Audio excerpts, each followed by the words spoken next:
Yo, what is up, everybody? Welcome back to another episode of the Think Big podcast. It's Tuesday, 5 o'clock Arizona time, which means you get to hang out with your boy Marlon Johnson and Sam Singh. And this is the first time in 3 weeks that the both of us are on the episode at the exact same time.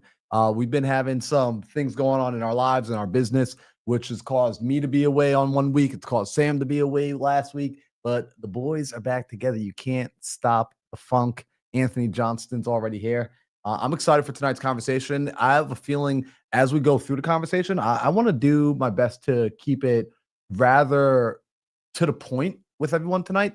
And, we're going to be diving into some of the biggest myths and lies about real estate investing. I mean, it's an interesting topic. It's an interesting category and industry because it's one that so many people have a fantasy and a dream about. It's almost like real estate is a part of and hooked up directly to the American dream. In my opinion, I think the American dream is based on home ownership, on land ownership. And so because it's so a part of the culture, it's a very easy vision to sell people on.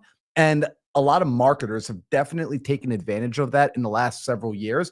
And they really do sell the dream without teaching what the reality of real estate actually is and what it's going to entail.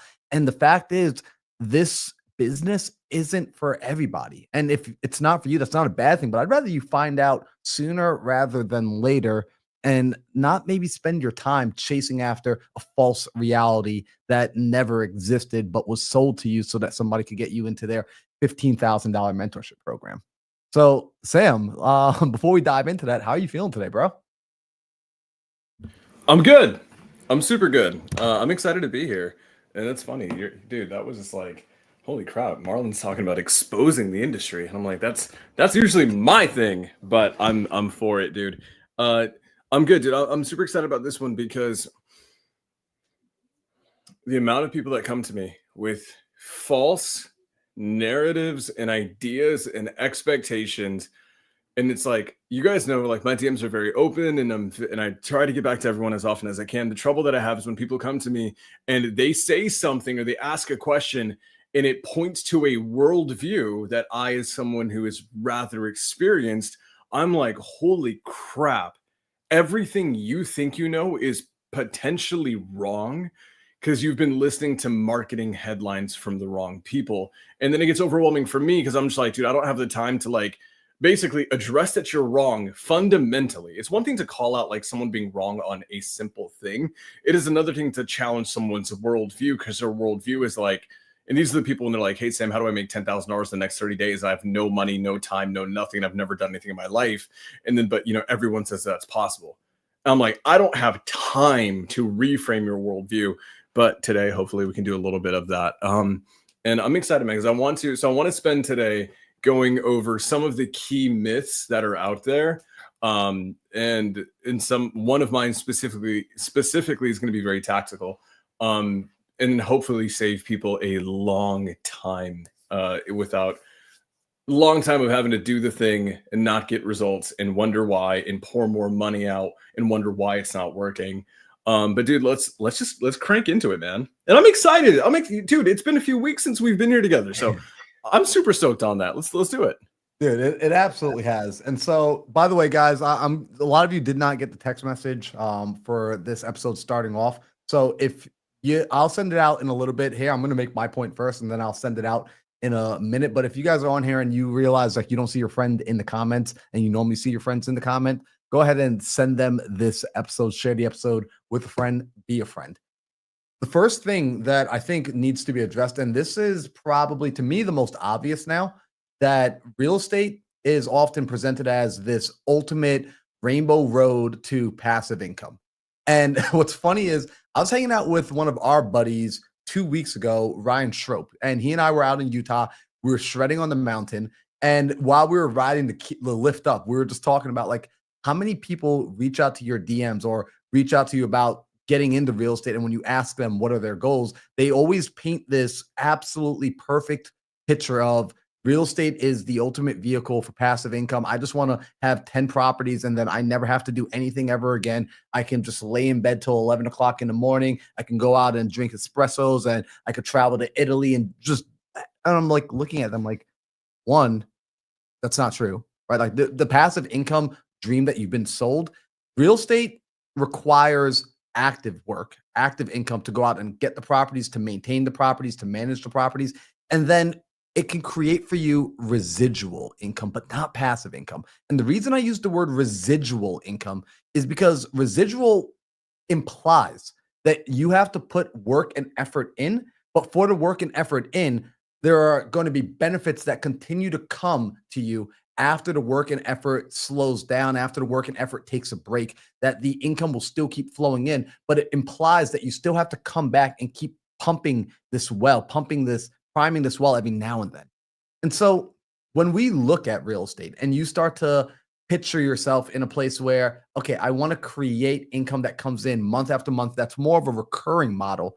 I want you to understand that you are now building a recurring model system. You're building a recurring model of income business, and that business requires maintenance. And there's still a bit of effort that has to be put into maintaining it. And I know this because I have a portfolio of properties. Check this out. My portfolio of properties is Section 8. So when people talk about passive income, I mean, in the realm of long-term rentals, having Section 8 rentals is damn near as passive as it gets from the standpoint of a landlord. You've got tenants inside your property where the government is making the bill, they're paying the check every single month, and the government's checks don't bounce. At least they haven't in recent history. And so, from that standpoint, that should be as passive as it comes. And yet, I still get phone calls from my property managers about there being an issue with a boiler, there being plumbing issues, there being water issues on properties that have been renovated, on properties that are fixed up.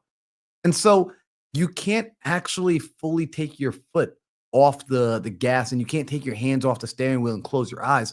That doesn't exist. And people get themselves hurt by believing it does, walking away. And when they show up, they find out that their property's been vacant for 3 months. It's totally destroyed. And all of the income that they produced on rents during the time it was working, they're actually in the red. They're actually down $5,000, $6,000.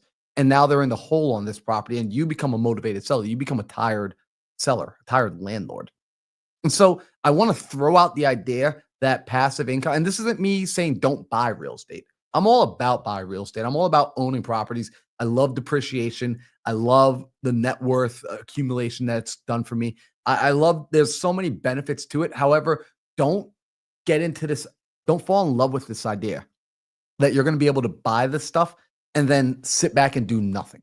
It's just not real. You still need to understand business. You still need to put systems in place. And Sam, I would say you probably agree with this, that most people who look at real estate, they fail to look at it as a business and treat it like a business.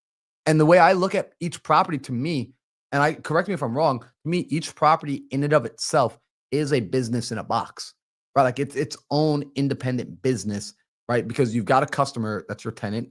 You've got a form of recurring revenue, which is them paying rent every month. But then there's also maintenance. You have employees in the form of management. Then there's cost of inventory. There's cost of operation. And for some reason, people just throw out the cost of operation as if it doesn't exist because it's a house. I don't know if that makes sense. No, no, it absolutely does. And so when you get to taxes, right, you're gonna typically, if you're doing it like right and smart, you'll typically file, you'll have like a P&L, potentially even per property, and you probably should. So then you know which properties to get rid of, which ones to amplify, which ones to like depreciate or not. Your P&Ls will tell you exactly which ones are worth keeping. And so when you file a P&L, and then if you have like, if you're doing one LLC per property, then it's going to have its own EIN and like its own tax return. And so 100%, like you guys, a P&L equals a business. It's like, if you got a P&L for it, it's a business. And that's what a lot of people don't realize. And I think to your point, I think the issue is a mindset. So one, I firmly believe passive income is a lie. Like I think the closest thing that you can have to passive income is putting your money into the stock market and just like turning off your phone. Because it's like in real estate, stuff goes wrong. You do have to answer your phone. I don't care if you have a problem. Everyone's like, oh, property management. The people who give me that answer, I can tell don't own properties. Because if you own properties and you've worked with property managers, you know that there's no such thing as actually being hands off, and shit will eventually come to you no matter what. And if you own enough properties, and you've probably been through about 15 different property managers, and you know that managing the property manager ends up being your new job title. And so to that point, I really don't believe that passive income is actually a thing, like in a binary. It's like you have it or you don't. I think that there'll be times where you will receive income and it will be more or less passive. But trust me, it's only a 3-month, 4-month cycle till something breaks, and now it's no longer passive. I think that it's a spectrum of how passive are you given the system, the process. And I think that real estate's a phenomenal vehicle. But to your point, I also see a lot of newbies. They kind of come into this with bright-eyed, bushy-tailed, and they're like, I want to have $10,000 a month of passive income so I can retire at the age of 28 and this, that, and the other. And you're just like, good luck to you. Good luck to you. It's not going to happen. I mean, like you can make 10 grand a month, but like the idea that you're just going to be able to kick back, sip pina colada, and then live on the beach for the rest of your life, definitely not going to happen. And I personally am at a point now where I tell everyone who's new to not focus on passive income at all. I tell them, in fact, to focus on active income. And here's the thing with that. Like my personal take on active income is you're already used to it. You're already used to chasing your time, like exchanging your time for your money. And even with a passive income rental property, trust me, that $200 plus per month cash flow that you're getting, you're going to trade your time for it. You're going to trade your attention for it when you swap your property managers, collect the paychecks, call in a plumber, whatever you got to do that is your input. There is an exchange of your time for that $200 of net cash flow. What I'm an advocate of is working on your active income skill stack to basically get yourself into higher leverage vehicles. And then so right now it's like, if you're working, your W-2 that's where your leverage is at. I can trade 8 hours of my day for X amount of, payout, whatever your salary paycheck is. If you focus on active income, then you can focus on getting a higher return on your time. And here's the thing. The wealthiest people on earth who you think have all the passive income in the world, they achieved whatever passive income you think they have as a byproduct of upping their active income skill stack. And this is why we look at all the people who have, theoretically or like from an external perspective, the highest levels of passive income. They're usually the most skilled human beings out there. And like they've got all the skills, they've all built massive operations. And here's the thing, you and I have a lot of proximity to these people one-on-one, and and I know that their time and their attention, trust me, it's in the business. They're not retiring. They may on social media look like they're semi-retiring because it's good headlines, because it catches people's attentions. I just made $10,000 with no time, no money, no blah, blah, blah, blah, blah. But you and I know, having very intimate relationships with these people, that they spend 4, 5, 6, 8 hours a day, typically working in very lucrative business models. And then what they do with the spillover of income from those business models is put it into real estate as a vehicle for taxes, depreciation, and then usually that passive income of $200-300 a month, $1,000 a month, if you're doing like co-living or midterms or whatever, that ends up being the tagline for marketing to get more people through the door. And like, guys, there's nothing wrong with that. No. There's nothing wrong with that at all. We're not here to disparage any of those guys. We just want you as our watchers to understand the game for the game, because there's nothing wrong with it. And you can actually learn a lot from those people. Marlon and I, dude, I think those people are like they're the biggest group of people that you and I personally learn from in our business. And we model a lot of what we do after a lot of these people too. But the thing is, in my opinion, unless you're taking in like $1 million plus a year, probably minimum, you really should not be worrying about passive income right now. You need to, in my opinion, worry about boosting your active income through becoming more skilled. And you're like, Sam, well, I don't want to trade my time for money. You're going to no matter what. It's inevitable. It's impossible not to. There's no one, even Warren Buffett, who's probably the greatest investor alive right now, he doesn't trade a ton of his time, but he's so skilled, so high leverage, not in terms of debt, but in terms of his skill stack. He has such high leverage that he does 2 activities a year and will make billions and billions and billions of dollars. That is like the epitome of skill stacking so much over a long period of time, to the point where you have earned that as a privilege. And so the problem right now, and to your point, man, is So many people are fixated on passive income because they are in chapter 1 looking at someone else's chapter 15. And I'm going to tell you guys right now, I'm going to speak for me here. Guys, I have 2 businesses that have crossed over $1 million a year. One of them is scaling way past that. I have made million plus in a year. I've made over $1 million in profit. Here's the crazy thing. I don't care about passive income. It is like the biggest like hell no in my brain. I was actually thinking about this today, listening to some stuff by Alex Hormozy, and I was like, dude, I just reframed my mindset. I'm like, dude, forget passive income. Like, I want to go big. And if I want to have the real level of freedom that I actually want, it's not going to be by doing $1 million a year. I need to make a lot more. And like when I say freedom, I mean like on a beach for the rest of my life, not having to pick up my phone, hanging out with my wife, my kids, my dogs, living in a paradise lifestyle forever. Trust me, that's not going to happen with 10 properties. That's not going to happen with 50 properties. It might not even happen with 100 to 200 properties, truly. Because we know a lot of guys who retire early. They get a bunch of assets, they retire. Guys, 2-3 years max, they're back to looking for a job or trying to figure out how to wholesale, or they're starting a coaching community. Why? Because all of that passive income goes out the door really, really, really, really fast. One bad market turn, you have to get rid of some properties. You got to do on sale clause, whatever. Things can happen. And so I want to move on from passive income, but I just had to add that in there, dude. Yeah, well, you know what? And just one thing I want to add on this, because you said something and it triggered this thought in my brain. Because when people are looking for passive income, I like them to think about this. And I've never thought this or said this before, but imagine that you have 2 options. You can either be this person who is so strong that you can march up a mountain, you could go through the snow, you can go through the sleet, you can go through 40-mile-an-hour headwinds pushing against you, and you're built strong enough that you can push through in that resistance.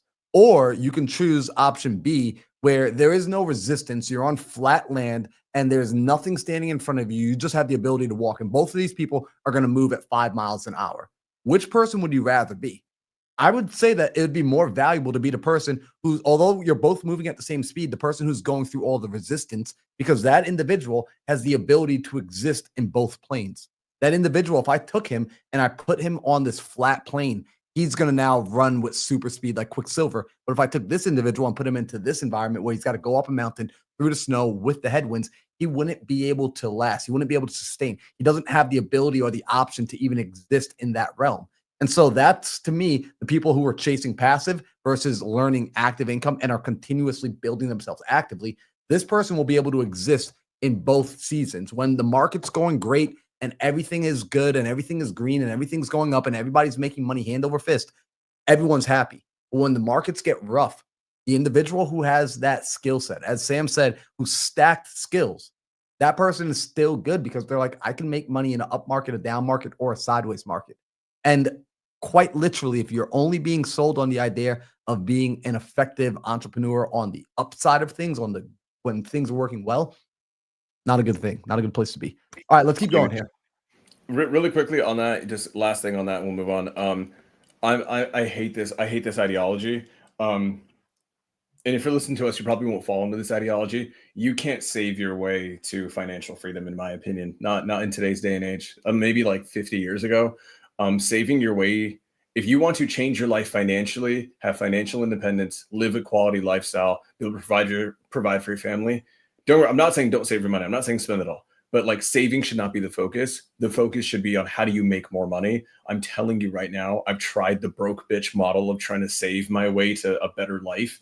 Didn't work. I got skilled and then I started making 20 times the money overnight. And now I've got so much money. Like, I don't, but like, it started feeling like I had so much money that I can't even spend it all. And so if you want to materialistically change your life, you don't save your way to grow. You don't save your way to freedom. In my opinion, you got to conquer that mountain, and you got to play offense. But okay, continue. Okay, awesome. So, I mean, the next, funny enough, it actually is along that line right there of the next myth inside of real estate. And I know this was something that I believed so wholeheartedly. And even when I understood it logically, I still believed it emotionally, which is I need to acquire, I basically have to save up a ton of money before I can even begin to enter into the real estate realm. And I thought when I saw people making big moves like the Donald Trumps of the world buying these mega mansions, like I thought that meant they literally had like a suitcase of money and they were going out and they were buying these things, not understanding that what they did was they developed a skill set. They understood underwriting, they understood capital raising. And by being able to put puzzle pieces together, they were able to create the opportunity for themselves. But again, it's a skill set. And so this myth that you need a lot of money, because I think this is what the number one thing keeps most people out. And then the bit of money that they do have, they don't understand how to properly invest it and where to get the highest leverage. See, you don't need a lot of money, but you do need to understand where money should be sent to work. That's the thing you need to know. That's actually the more critical skill set, because if you understand where money needs to go to work, if you understand how to be a proper employer of money, a proper manager of money, what can happen is you can find people like Moneybag Sam Singh, or you could find people that have capital and they will see, oh, you understand how to put $1 into a marketing machine and kick $20 back out of it. I will give you the money. You don't need to spend 20 years saving it. I will lend you the money. I will give you the opportunity to use my money and put it to work if you develop yourself to that point. But a lot of people are thinking, no, no, no, I have to go and get this myself first. Now, I am a big fan of go and earn your own capital so that you can mentally give yourself a runway. You can mentally give yourself breathing room so you can begin to think on that next level. Because the reality is, it's impossible to think long term when you're starving. It's impossible to think long term when you don't know how you're going to make this month's rent bill, when you don't know how you're going to pay your cell phone bill, when you don't know how to pay for that fifth subscription of whatever software you signed up for, when you're not even able to make a 30-day runway in your life, you can't think long term. And that's not the time to go out and leverage. And although here's a crazy thing, I've seen it because I've been on the road, I've been on sales teams, I've sold high ticket, I've sold $20,000 products, $30,000, $40,000 education products, and I've watched other salespeople with less, I'm going to call it integrity. That's what I would call it personally. I've seen people with less integrity tell a person who was down to their last couple of bucks, who did not know how they were going to make this month's rent, that no, they can get into real estate now and they can use the tactics that I'm talking about in the next 30 days to go and buy properties and have rental property. And it's going to provide them that cash flow, that passive income. And it's like, no, not in this season, not yet, not right now. Get yourself to have the money, but the money's not for buying the property. The money is for you. It's to clear up your own ability to think in a longer time horizon, and not just think in a longer time horizon. Anyone can think in a longer time horizon, but to emotionally act on a longer time horizon. In fact, that's the thing that I look for now when I'm looking for relationships with people, is I look for the people who don't agree with me, who don't know what I know, but the people who act on the things that we know. Right? Like that's what makes Sam so good. Like Sam doesn't think about it, acts on it. Anybody could think about the right thing to do. Who's acting? So keep this in mind for you, because you're going to be sold on this dream or this idea that, one, you need a ton of money to purchase the real estate. You don't need a ton of money to purchase the real estate. However, you need money. It's not for the real estate. The real estate, you're going to use OPM, OPC, all that fun stuff. You're going to learn how to structure deals proper. In fact, if you do real estate properly, you should never use your own money, in my opinion. That's just my opinion. But you're going to need your own money for your own runway, for your own peace of mind. I call it the peace of mind account. You need your peace of mind account. That's going to let you bet on the investments that you make and give them time to flower. Sam, you got anything you want to add to that, bro? It's just a tagline. People in survival phases make survival-based decisions, and they're unreliable. So if you ever slide into my DMs, and I know because I've had people who religiously watch our podcast do this, I love you all, and I want you to win. If you slide into my DMs and you being honest and upfront, tell me that you are broke and you've got no money and that you've got all of this stuff happening, and it's like the apocalypse is happening in your life, and you ask to work for me, I will turn you down. Because someone in situations like that typically is going to make survival-based decisions. And when you are making survival-based decisions, all of the decisions you make benefit you and basically say F everybody else. And so 100% to Marlon's point, get some money in. Get what we talk about. We talk about that runway, right? Maybe it's whatever it is in saving, 6 months, a year and a half, whatever the hell it is for you. Have that in the bank. Don't touch it outside of your necessity bills. Live below your means. And that way you have peace of mind for the next 6 months, year and a half, 2 years, so that you can start approaching your business, not from an emotional standpoint, but from a long-term data-driven standpoint.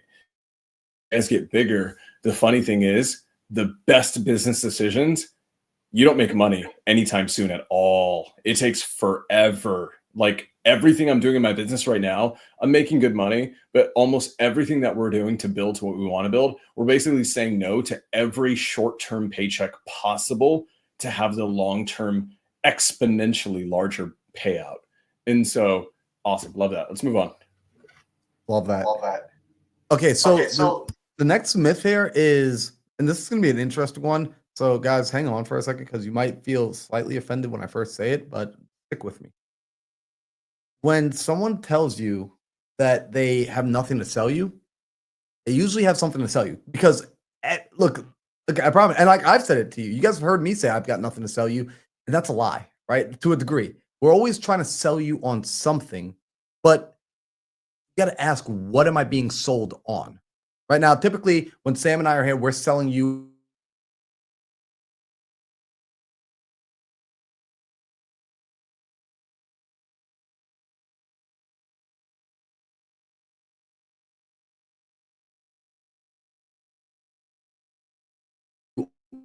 on you, right? We're trying to sell you on how to become the best version of yourself. We're trying to sell you on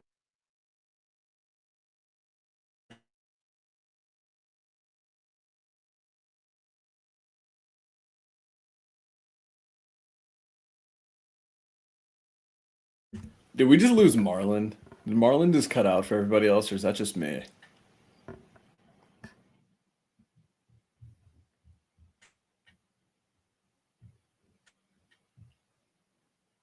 Yeah, okay, it is Marlon. Okay, it's not me.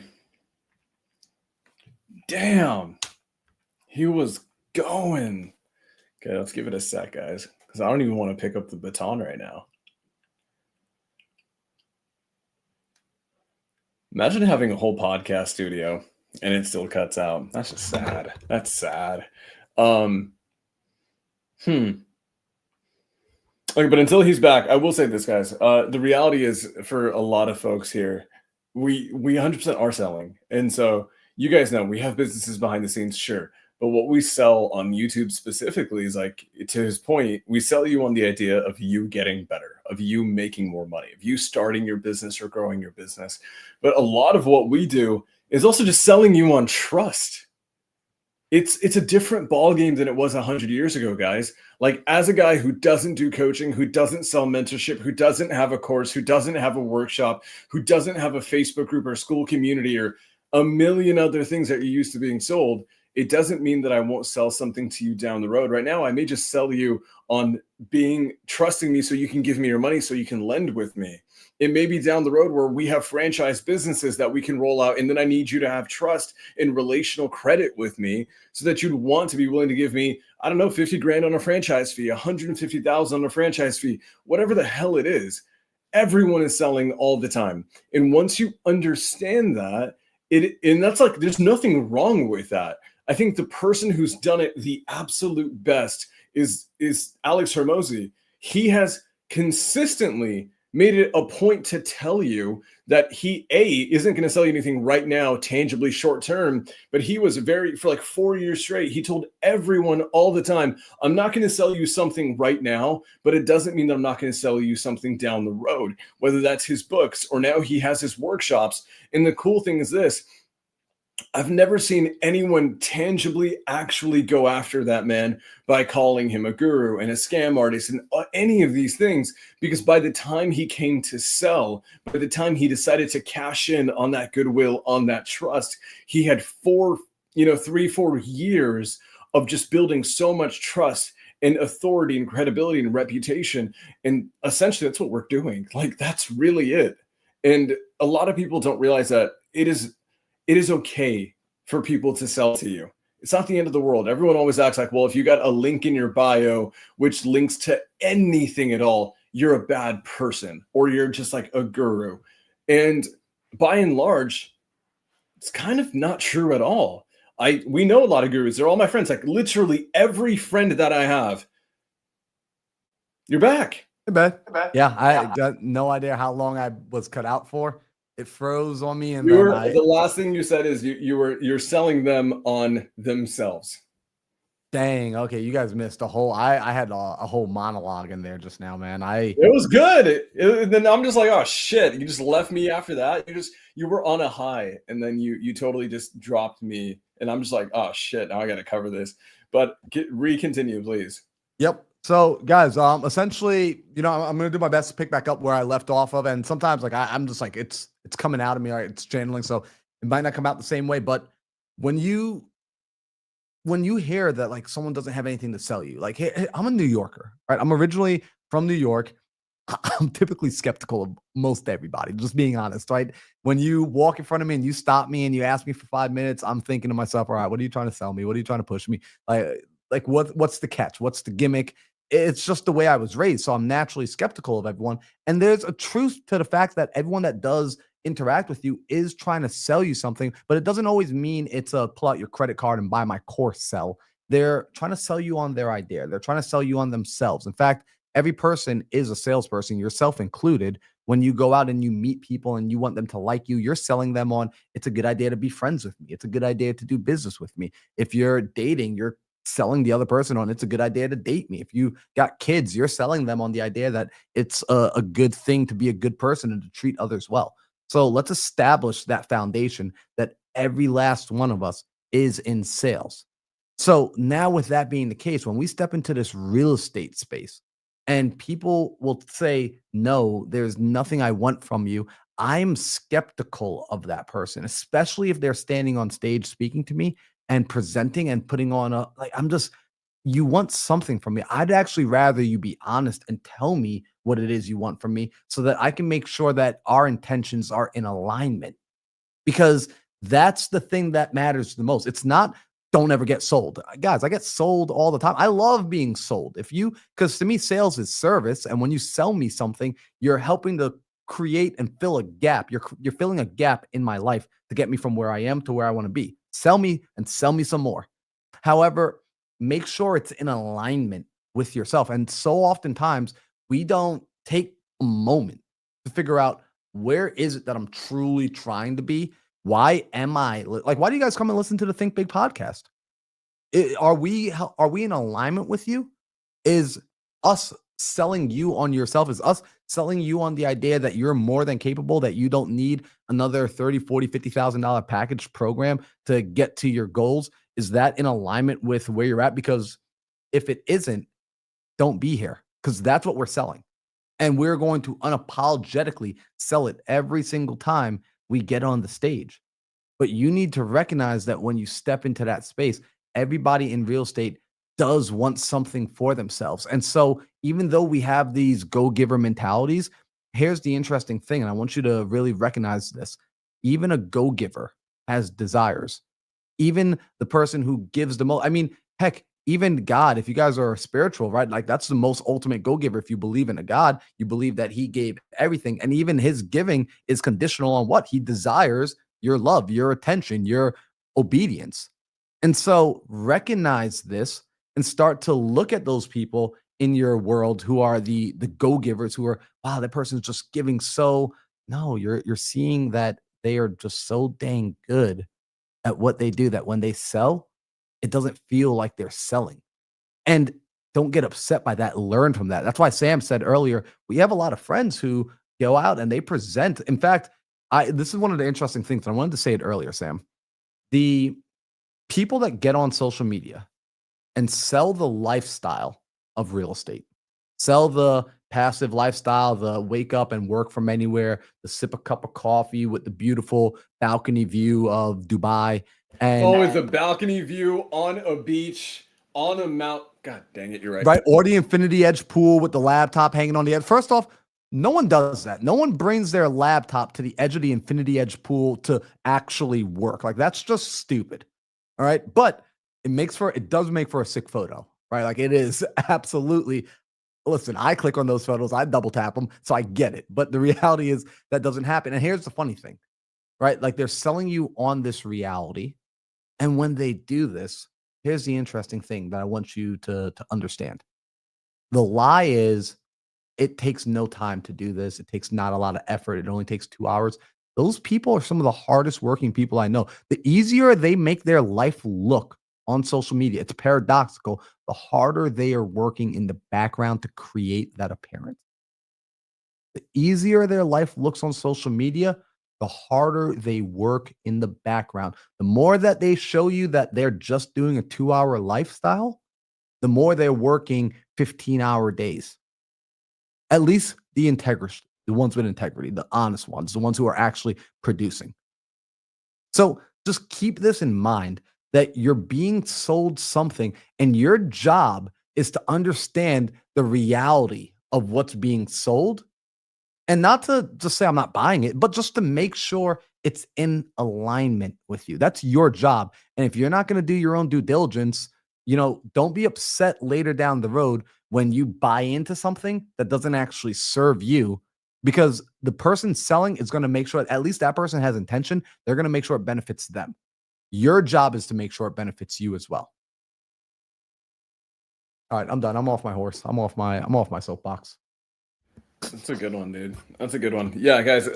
Just so you know, the more aware you get of sales, it doesn't mean that you will buy less. It doesn't mean like once you start realizing that everyone has something to sell, even if they have courses or coaching or mentorships or whatever, inherently the issue is this is I think that we've gotten so far in a trust recession where people assume that if you've got a link in your bio and if you've got a course or a product or a coaching, that nothing you say is trustable because you were trying to monetize in the relationship.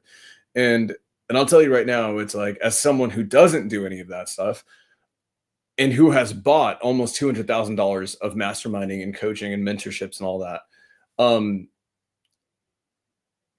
it doesn't mean that people are bad people. And it doesn't mean that what they're telling you or what they're saying to you, even for free on YouTube or Instagram or social media, is false.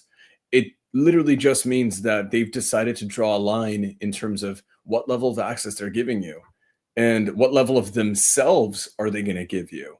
And so you will have a free version of them. You'll also have a $10,000 version of them. Usually the 10K version is a little bit more tactical, has a little bit more implementation, a little bit more access. And then you'll eventually have a $30,000 version of them.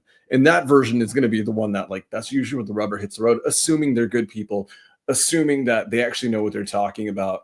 And so I think we may have gone a little too far in the trust recession sometimes where we now think that, oh my God, if anyone has anything ever at all, it means that they're bad people and we can't trust them.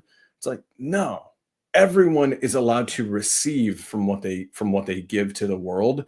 And the better you get at spotting someone selling is the better you will be at deciding what is meant for you, what's not, and then also just being smarter with your money. Guys, like I spend more money now on mentorship. I'll jump on sales calls with coaches and gurus and like they're top closers because usually when I'll be very real with you guys here. When you come into a $50,000 mentorship, okay, and it has legitimate filters, not something that's like open to the public. When someone like me fills out a form coming in with where my business is at, the revenue that we have, the employees that we have, the profit that we have, they don't give me their shitty closer. You know who ends up calling me because I'm like the top lead that comes in. I'm like one of the hottest leads they'll have. It's usually the owner of the company, one of the founders running the show, or it's their top closer who's closed millions and millions and millions and millions, and they know exactly what it's like to close someone who's making 7 figures a year. Here's the fun thing. Every sales tactic they use, I can call out in real time because we do it. We've trained it. I've built teams on this stuff. I'll know when they're using Sandler. I'll know when they're using the closer framework. I'll know when they're using NEPQ. I'll know when it's NLP, neuro-linguistic programming. Like I can call all of it. It doesn't mean that I don't buy.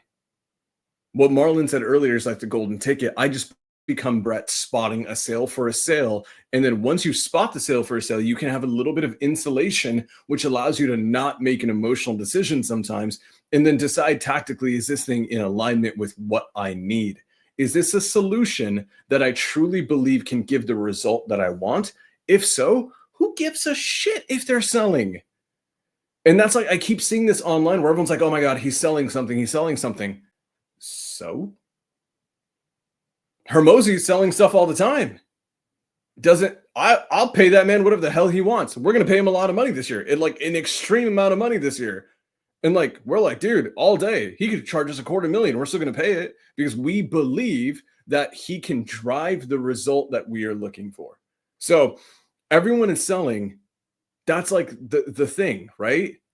Parentheses, but that's okay. Okay, moving on. I have to hit on this because this is something that drives me up a wall because you guys know I've scaled wholesale through the roof, more or less.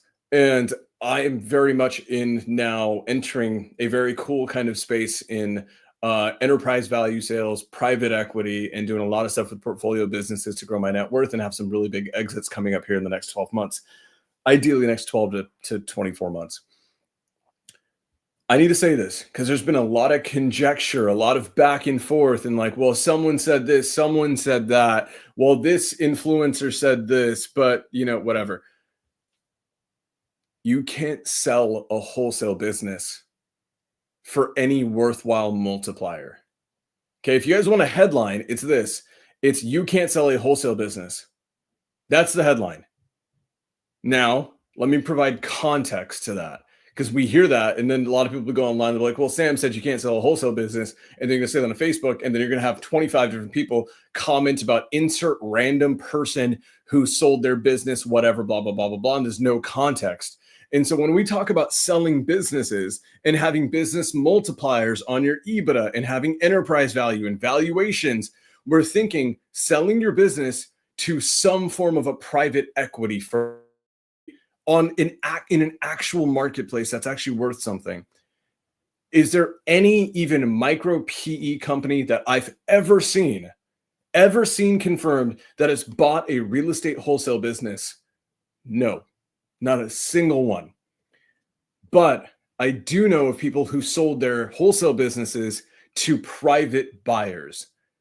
And usually what that means, guys, so it's like if someone's over trying to sell you on a wholesale course or a coaching program or, whatever, and trying to sell you the dream of like, hey, do a wholesale business, make $1 million and then sell it because I did that. You need context. It's never going to be to a PE firm. They'll never be able to cite who it is because it's never an actual entity. And when you actually dig and look for more context, it's a private buyer. And usually that's like my best friend, my dad, my former business partner, my investor who was funding the whole damn thing anyways. And I was the operator. We just SOP'd everything I was doing and they bought out my share. That is what selling a wholesale business actually looks like in the game of private equity, in the world of actual business. Here's the thing.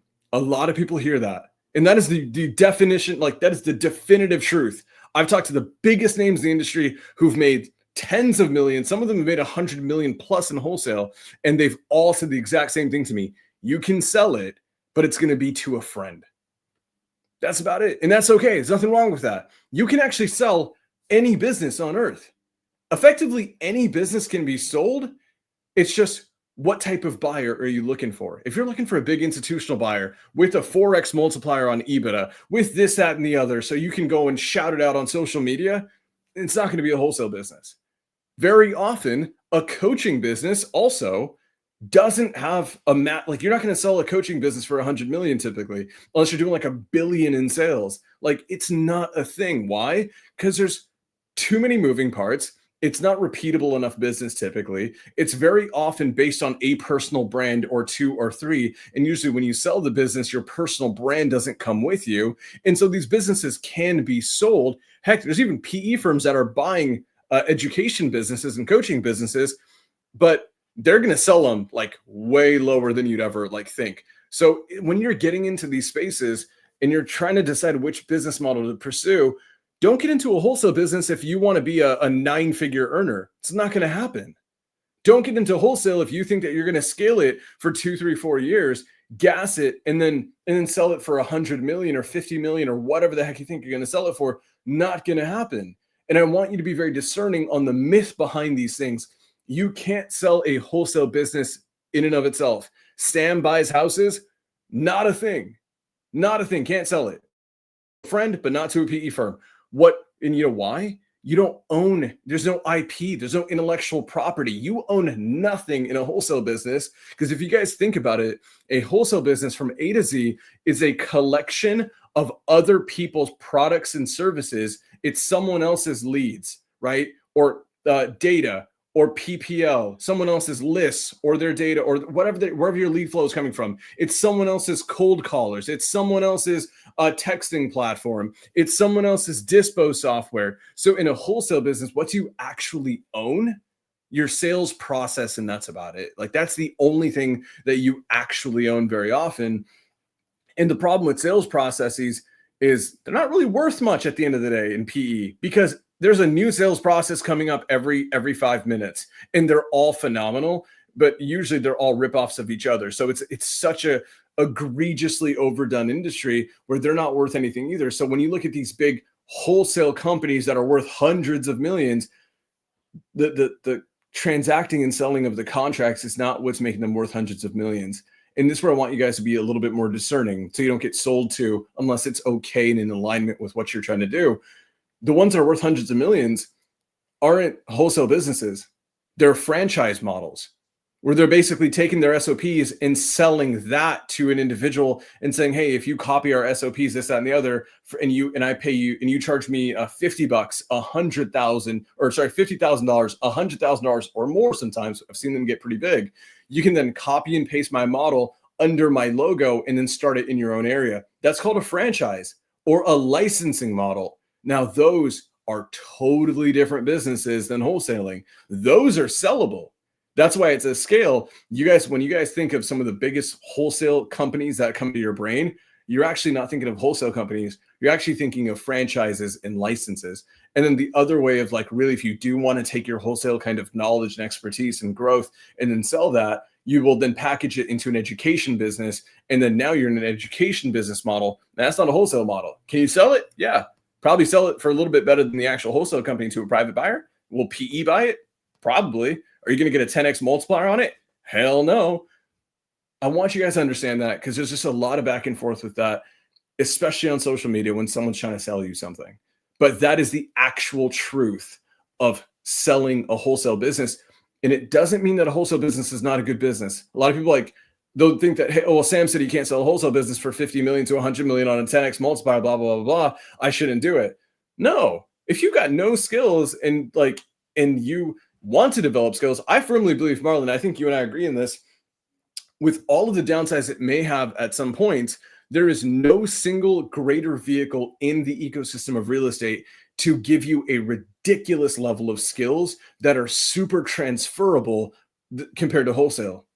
Sales and marketing are your two most important skill sets, and there is not a single thing in real estate that will teach you that, especially how to scale that. Nothing can touch you. Nothing can touch wholesale in that regard. And then it's a cash business model, and that's okay. Because if your goal is, hey, Sam, I don't want to have a business worth 100 million. I just want to make 2, 3, 4 million a year, right? With $1 million of profit, maybe like 4 or 5 million, do $1 million in profit. Mm-hmm. You totally can. Wholesale is a great vehicle for that. You actually can do that. But I just don't want you guys getting into wholesale because you think you're going to sell it on a 10x multiplier off your EBITDA. That's not going to happen. And it's one of those big myths that keeps showing up in my DMs over and over and over. Marlon, go for it. I got an interesting question, and this is going to be, one of the things that's popping into I agree with everything you say, by the way, like everything. And as you're saying it, I'm wondering how many times people listen to us though, and they start to shape their ideas on what they need to be doing, what they believe they should be doing based on like you said, Sam said this. And so I need to go build $1 million business. I think one of these myths that exist inside of real estate is everybody needs to go be a millionaire.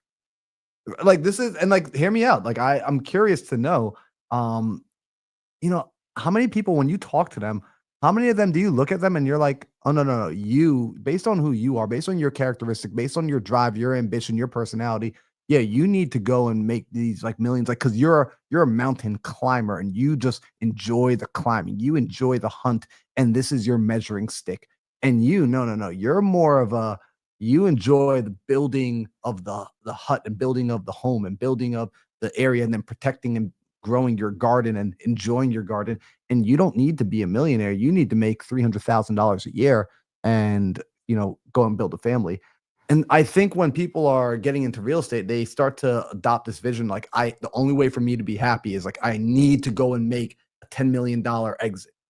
And, it's something that I'm thinking about Gary Vee. I remember one time I saw a post from him where he was like yelling at some young kids. He was like, dude, when you really stop, he's like, when did you actually think about the life you want? He's like, the lifestyle you actually want, really think about everything you actually want. He's like, dude, that lifestyle costs $175,000 a year. And you're stressing yourself over trying to be make $2 million a year. And you're not even built for that. Your life desires don't even warrant you wanting that. Therefore, no wonder you don't have the energy, the effort, the internal willpower to get up and keep building this thing consistently, that you don't want to learn about this stuff. So I'm curious to know from your opinion too, what do you think about that? Because I look at that as almost like this myth that you get into real estate, because everyone says real estate makes the most amount of millionaires, which sure, it does create a lot of millionaires, but does that mean that you need to go and be one?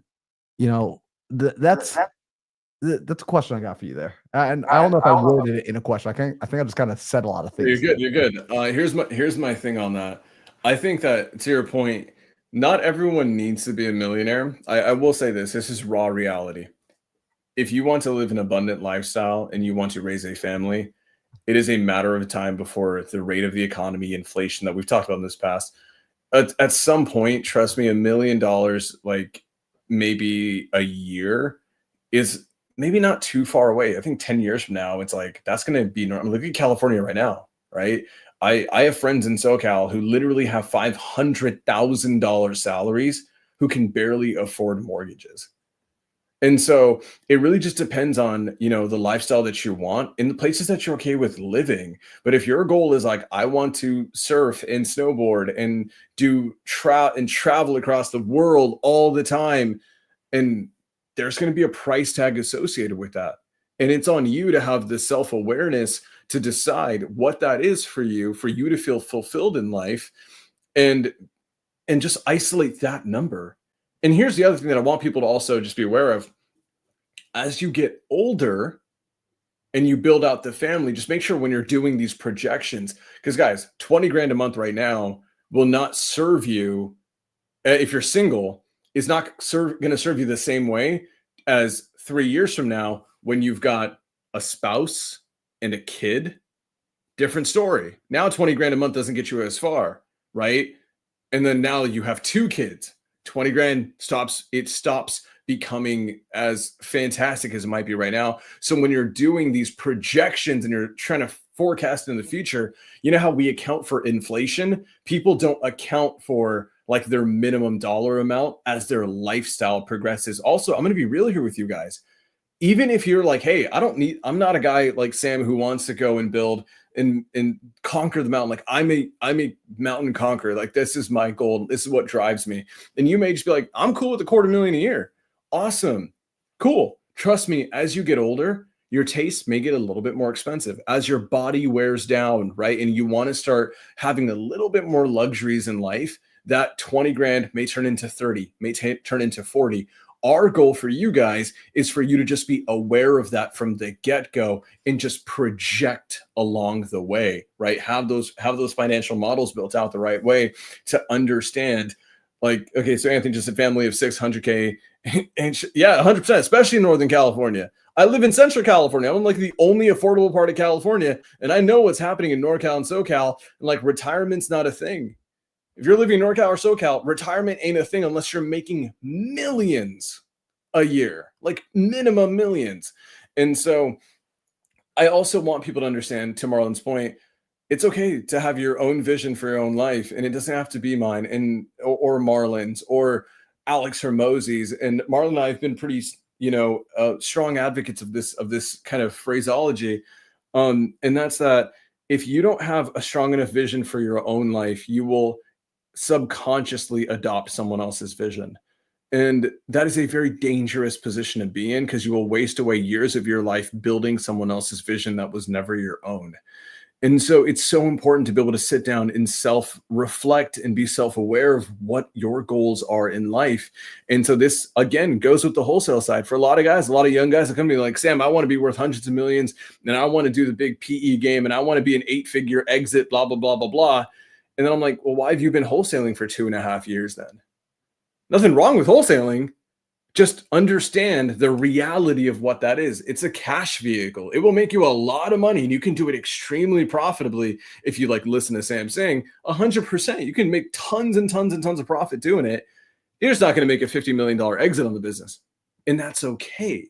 But you're going to get a range of skill sets in sales and marketing and team building and delegation, right? That are so high leverage that you could take it then into a different business model and then scale that thing to a 50 million exit, 100 million exit, 1,000%.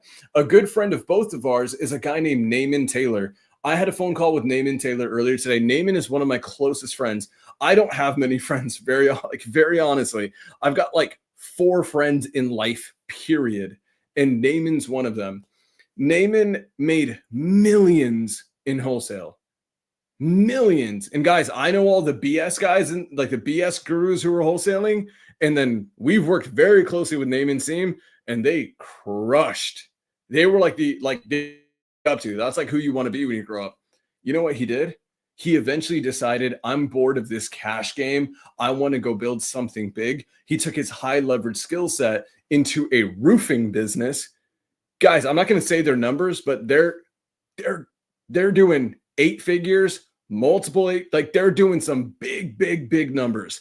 And what they're looking for now in the next season for them is going to be insane. Here's the key though. In my opinion, Naaman wouldn't be where he's at right now if he didn't go get the skills that he needed in the vehicle like wholesale where he was in the trenches for it. He's earned the right to play the 50 million, 100 million, 200 million exit game because he humbled himself and perfected a skill stack in a cash vehicle like wholesale. And that's okay. And that's a good way to play the game. It's the way that I've played the game. I started in wholesale. I developed a tremendous skill set in sales and then marketing and then building a team and delegation. And now I'm taking those skill sets and I'm pouring them into other vehicles that have tremendously high levels of scalability, enterprise value. And my wholesale business is still there. It's still printing money. We just closed our deal yesterday. It was a great deal. Here's the cool thing, guys. We just want you guys to be discerning. I think, Marlon, if we had to use one word for today's episode, it's we want you to be discerning. Mm-hmm. All of these avenues lead to success. All of these avenues can lead to you changing your life. But we don't want you to waste years of your life building something, not knowing what you were actually getting yourself into because you just weren't discerning enough. So, damn, dude, there's so much more that I wanted to hit on, but we are out of time today, bro. I know, dude. That's the thing. Like these episodes go by extremely quick. These conversations, unfortunately, they don't get to last long enough. I think one day what we're gonna have to do is do like a bonus episode. Like we did that one episode once where we just kept going, right? Like we did a 3-hour Q&A once. That was crazy. Yeah, dude. Like, and I think if we get enough, demand for that, if enough people say they want that, we would do it again. But I mean, that's something I like. Time is too valuable to give up. But guys, if you got value from this episode, from these conversations, I'm going to ask that you share the episode with a friend. That's my biggest ask because that's the only way the channel grows. That's the only way. I mean, it still blows my mind. We have analytics now. I can see that people are still watching. You show up weekly, but you haven't subscribed. And analytics is actually showing how many people share. And the percentage of you that share, it's not high. And so I want to bump that number up. That's how more people start to find out about this is when you like it and you share it, the algorithm sends this to more people who are of like mind. So if you're getting value, I'm just going to ask simply that you do it for somebody else. You share the value because I want to see as many lives change. Right? Like I want to see as many people start to grow into themselves, and it's selfish. It is a purely selfish reason. When you guys start doing epic stuff, we get to hang out with you. That's just the reality. Like I have friends all over the nation. This summer, I'll plan on hopping back in my RV when Arizona gets hot as balls again, and I'm going to drive around the country, and I'm just going to want to go visit friends who are doing well. And you are going to be able to help somebody else do well. So if you're getting value, share this out with a friend. Next week, we'll be back with another episode of Think Big. Sam, you got any final words for the audience? Man of thought right there. Go make money. That's the one. Love it.